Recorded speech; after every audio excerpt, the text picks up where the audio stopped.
শরীফ ওসমান হাদি ইনকিলাব মঞ্চের মুখপাত্র ছিলেন। এই ইনকিলাব মঞ্চটি কারা প্রতিষ্ঠিত করেছিলেন, এর পেছনের কারিগর কারা, সামনে এদেরকে কারা নেতৃত্ব দিয়েছেন, লোকবল দিয়ে, অর্থ দিয়ে কারা সহযোগিতা করেছেন, এবং কিভাবে একটি হঠাৎ গজিয়ে ওঠা সংগঠন ব্যাপকভাবে পরিচিতি পেয়ে গেল, নানা দিকে তাকে নিয়ে আলোচনা।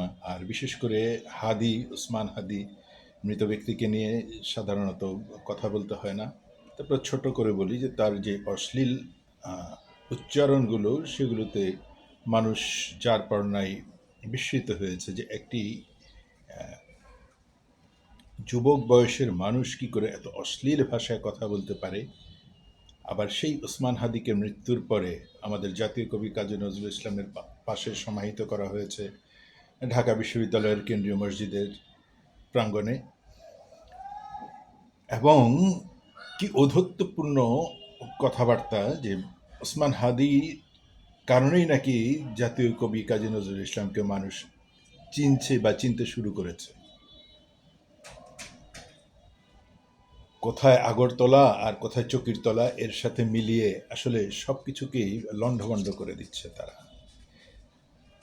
এদের আসলে মানসিক বিকার তৈরি হয়েছে, যার জন্য তারা এসব আবল তাবল বকছে।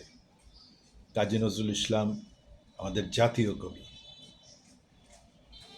তার কোনো একটি সাহিত্যকর্ম নিয়ে, কোনো একটি সঙ্গীত নিয়ে যদি আলোচনা করা যায় তাহলে দিন পার হয়ে যাবে। আর ওসমান হাদির সে অশ্লীল কথাবার্তা নিয়ে আমরা আলোচনা করব? তার আমাদের এই ২৪-এর গণ অভ্যুত্থানে ভূমিকা কী ছিল, কোথায় ছিল, সে কোন সংগঠনের প্রতিনিধিত্ব করেছে, অথবা ব্যক্তি হিসেবে সে কোথায় ভূমিকা রেখেছে, অভ্যুত্থানের সময় তার সেই কর্মকাণ্ডগুলো প্রকাশ করা হোক যারা ইনকিলাব মঞ্চে আছেন। প্যারিস এবং নিউ ইয়র্কের সেই পীর মাশায়েকরা এই ইনকিলাব মঞ্চকে সহযোগিতা করেছেন, ইনকিলাব মঞ্চকে এই ব্যাপক পরিচিতি পাওয়ার ক্ষেত্রে তারা ভূমিকা রেখেছেন। দেশের ভিতরে একটি পত্রিকার সম্পাদক এই ইনকিলাব মঞ্চকে পৃষ্ঠপোষকতা করেছেন, এগুলো আমরা দেখেছি। কিন্তু এই ওসমান হাদির মুখের অশ্লীল ভাষাটাকে সম্বরণ করার জন্য, এটিকে নিয়ন্ত্রণ করার জন্য তারা কোনো ভূমিকা রাখেনি, বরং তারা উৎসাহিত করেছে। উৎসাহিত করে করে করে করে তাকে এমন একটা পর্যায়ে নিয়ে গেছে যেখানে মানুষ ওসমান হাদির কথা শুনলেই থুতু ফেলতো, এরকম একটি অবস্থাতে নিয়ে গেছে। পরবর্তীতে ওসমান হাদির ভিতরে উপলব্ধি হয়েছে, সে তার ভুল বুঝতে পেরেছে। ক্রমান্বয়ে নিজেকে যখন সংশোধন করে নিচ্ছিল, তখন তাদের আতে ঘায়ে লেগেছে। যে মুরব্বীরা, যে পীর মাশায়েকরা ওসমান হাদিকে তৈরি করেছিল এই অশ্লীল ভাষার জন্য, অশ্লীল বয়ানের জন্য, তাদের আতে ঘা লেগেছে। কারণ তখন আর ওসমান হাদি তাদের কাছে ভালো না, কারণ তাদের ভাষায় কথা বলছে না। ওসমান হাদিকে তৈরি করা হয়েছিল, তাকে সামনের দিকে নিয়ে আসা হয়েছিল মূলত এই অশ্লীল অসভ্য ভাষা প্রয়োগের জন্য। যখন ওসমান হাদি সেখান থেকে নিজেকে প্রত্যাহার করে নিল, যখন সে বুঝতে শুরু করলো যে দেশে একটি গণতান্ত্রিক পরিবেশ ফিরিয়ে আনতে হবে এবং সেটি শুধুমাত্র নির্বাচনের মাধ্যমেই সম্ভব, এবং একটি অবাধ নিরপেক্ষ নির্বাচন দ্রুত না করতে পারলে দেশে অগণতান্ত্রিক শক্তিগুলো মাথাচাড়া দিয়ে উঠবে এবং ক্ষমতা তাদের হাতে চলে যাওয়ার সম্ভাবনা থাকবে, এসব বুঝে যখন ওসমান হাদি বলছিল যে নির্বাচন হতে হবে, নির্বাচন হতে হবে এবং নির্বাচনের মাধ্যমেই ক্ষমতা হস্তান্তরের পথ রাখতে হবে, এগুলো তো সেই ময়মুরব্বীদের, সেই পীর পয়গাম্বরদের ভালো লাগছিল না। যার ফলশ্রুতিতে এমন এক তরুণ টকবগে যুবকের রাস্তায় প্রকাশ্যে গুলি করে তাকে হত্যা করে এক নির্মম পরিস্থিতি, নিষ্ঠুর পরিস্থিতি সৃষ্টি করা হলো দেশে। এবং তার কয়েক মুহূর্ত মধ্যেই একটি উত্তেজনাকর পরিবেশ তৈরি করা হলো, চারিদিকে ছড়িয়ে দেওয়া হলো ওসমান হাদির মৃত্যুর জন্য, ওসমান হাদিকে হত্যার জন্য কে দায়ী? সে হচ্ছে মির্জা আব্বাস দায়ী। যেখানে যা ঘটবে ঢাকা শহরে, এটার দায় দায়িত্ব মির্জা আব্বাসকে নিতে হবে।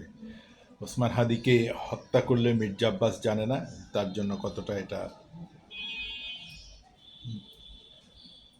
কি বলে এটাকে, বেদনাদায়ক হতে পারে, তার পরিস্থিতি কতটা ঘোলাটে হয়ে যেতে পারে।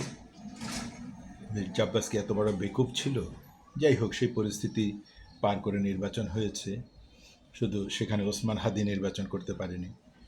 কিন্তু ওসমান হাদিকে ব্যবহার করে ব্যবসা করে যারা ফায়দা লুটতে চেয়েছে তাদের কর্মকাণ্ড অব্যাহত ছিল। 12 ফেব্রুয়ারি নির্বাচনের আগে নাহিদ ইসলামের নির্বাচনী প্রচারণায় কোন এক নারীকে উপস্থাপন করে তাকে দিয়ে বক্তব্য দিয়ে বলা হয়েছিল সে হচ্ছে ওসমান হাদির বোন এবং সে তাদের পক্ষে ভোট চেয়েছে, জামাত এবং এনসিপির পক্ষে ভোট চেয়েছে সেই নারী।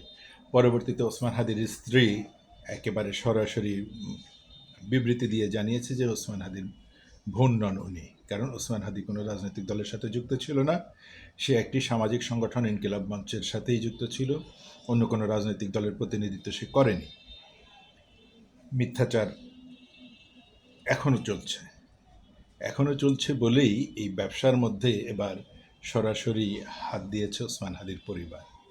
ওসমান হাদির বোন প্রশ্ন তুলেছে যে আমার ভাইয়ের হত্যাকাণ্ডে আমার পরিবারের কেউ কেন মামলায় বাদী হতে পারল না, কেন ইনকিলাব মঞ্চের জাবের সেখানে বাদী হয়েছে, কারা তাকে বাদী করেছে। এভাবেই অতি ব্যবসা করতে গেলে একটি মৃত্যুকে, একটি হত্যাকে ব্যবসায় রূপান্তরিত করতে গেলে একজন মানুষের জীবন যেখানে শেষ হয়ে গেল তার বিচারকে ব্যবসার হাতিয়ার করতে যেয়ে আজকে সব কিছু একেবারে নাকাল অবস্থা হয়ে গেছে। একে একে ওসমান হাদির পরিবার থেকে কথা বলা শুরু হয়েছে। ওসমান হাদির ভাই ওমর হাদি বলেছে যে এই হত্যাকাণ্ডের সাথে জামাত ইসলামের আমির, তার পিএস জড়িত, তার সাথে সে আবার কায়দা করে বিএনপিরও কিছু লোকজনের নাম বলেছে। এখন কথা হচ্ছে যে নাম বলেছে তাকে আমরা সরকারের কাছে অনুরোধ করব, দাবি করব আমরা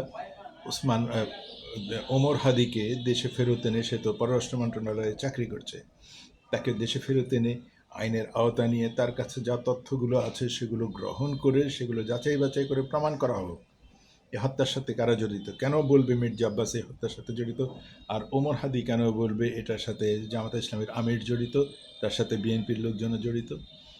এসব পুরো কথার তো কোনো দরকার নেই। এটিকে বাস্তবতায় এনে, আইনের আওতা এনে, বাজ বিচার করে তদন্তের মাধ্যমে যারা দোষী প্রমাণিত তাদেরকে শাস্তি দেওয়া হোক। আমরা তো চাই না কোনো ওমর হাদি, কেউই না এইভাবে জীবন দিবে। মানুষের স্বাভাবিক মৃত্যুর গ্যারান্টি থাকতে হবে। হাদি যত অশ্লীল কথাই বলুক, কিন্তু তার এভাবে মৃত্যু তো আমরা কেউ কামনা করিনি এবং এটা কখনোই গ্রহণযোগ্য নয়।